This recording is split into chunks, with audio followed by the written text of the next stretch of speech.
She thought calling the cops would teach my daughter a lesson. But when the officers realized who I was, Karen's little power trip turned into a full-blown investigation against her. It was a calm Saturday morning in our small county town. My daughter, Emily, just 15, was washing her car in our own driveway. Music low, sun shining, nothing out of the ordinary.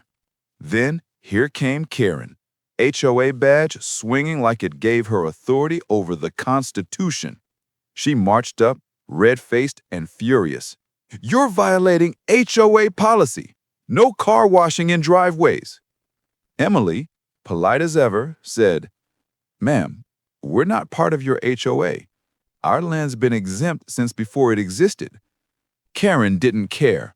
She took out her phone, called 911, and told the dispatcher, "I need officers here. We have a juvenile trespassing and damaging property."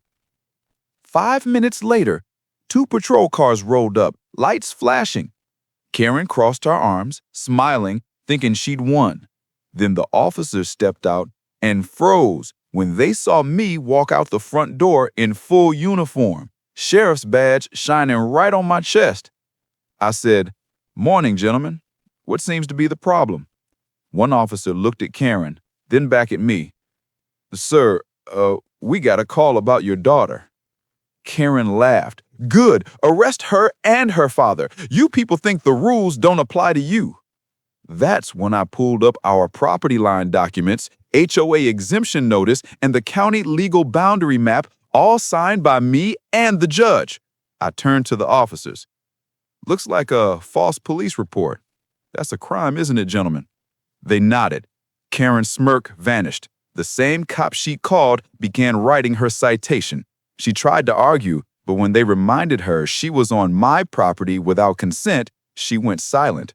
Within minutes, she was escorted off, fined for harassment, trespassing, and misuse of emergency services. My daughter stood there, still holding the sponge, confused but proud.